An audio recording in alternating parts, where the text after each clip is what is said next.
সাত রামনগর বিধানসভা কেন্দ্রের উপনির্বাচন ও লোকসভা নির্বাচনের প্রচার শুরু করল ইন্ডিয়া জোটের প্রার্থীরা। শুক্রবার রামনগর বিধানসভা কেন্দ্রে পশ্চিম ত্রিপুরা লোকসভার প্রার্থী আশিস কুমার সাহা এবং রামনগর বিধানসভার উপনির্বাচনের প্রার্থী রতন দাস প্রচার শুরু করলেন। অনেকটা নির্লজ্জের মতোই দুই বিপরীত মেরুর দল দু দলের পতাকা হাতে নিয়ে প্রচারে নেমেছে। অতীতে দু দলের কি ইতিহাস রয়েছে তা এ রাজ্যের গ্রাম থেকে শহর, পাহাড় থেকে সমতল সব অংশের মানুষ জানেন। দুই প্রার্থীকে জয়ী করার আহ্বান জানিয়ে দুর্গা চৌমুহনী থেকে সুবিশাল মিছিলের আয়োজন করা হয়। সেই মিছিলে কংগ্রেসের বিধায়ক সুদীপ রায় বর্মন, মহিলা কংগ্রেসের সভানেত্রী থেকে শুরু করে কংগ্রেস দলের একাংশ নেতা নেত্রী উপস্থিত ছিলেন। যদিও দলের দুই বিধায়ক গোপাল চন্দ্র রায় এবং বীরজিৎ সিনহাকে মিছিলে দেখা যায়নি। মিছিল থেকে দুই প্রার্থীকে জয়ী করার আহ্বান জানিয়েছেন কংগ্রেসের বিধায়ক সুদীপ রায় বর্মন। रामनगर उपचुनाव का पर्चा भरने जा रहे हैं। हमारा जो इंडिया गठबंधन का जो उम्मीदवार है रतन दास, वो अपना पर्चा भरने जा रहे हैं।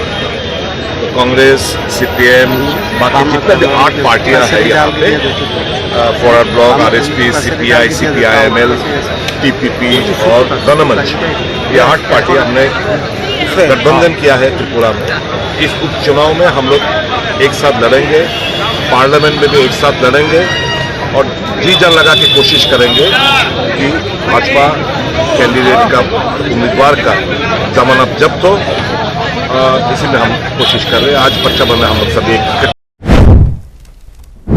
রামনগর বিধানসভার উপনির্বাচনে জয়ের বার্তা নিয়ে মিছিল করলেন বাম নেতা নেত্রীরা। যে দলের নেতা নেত্রীরা সকালে ঘুম থেকে উঠেই কংগ্রেসের নেতা নেত্রীদের বিরুদ্ধে এক রাশ ক্ষোভ উগরে দিতেন, সেই নেতা নেত্রীরাও এদিন মিছিলে অবনত মস্তকে পা মিলিয়েছেন। নির্বাচন ভারতবর্ষকে রক্ষা করার নির্বাচন।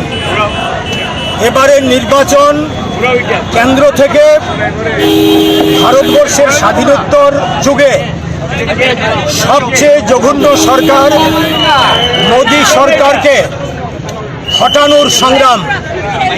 লোকসভা নির্বাচন প্রশ্নে ত্রিপুরাতে আমরা দুটি নির্বাচনে অংশ নিতে যাচ্ছি, লোকসভা এবং রাজ্য বিধানসভার অন্তর্গত 7 রামনগর বিধানসভা কেন্দ্রের উপনির্বাচন।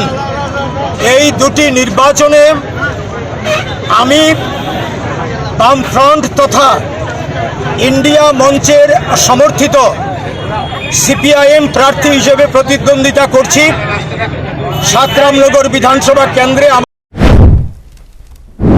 নির্বাচনে প্রতিদ্বন্দ্বিতা করার অধিকার সব দলের রয়েছে, তেমনি গণদেবতাও কাকে ভোট দেবে আর কাকে দেবেন না, অর্থাৎ প্রার্থী পছন্দের পুরো ক্ষমতা রয়েছে। এখন রামনগর কেন্দ্রের মানুষ তাদের এলাকার উন্নয়নে কাকে প্রতিনিধি হিসেবে বেছে নেন সেটাই দেখার। Bureau report, news prime Tripura.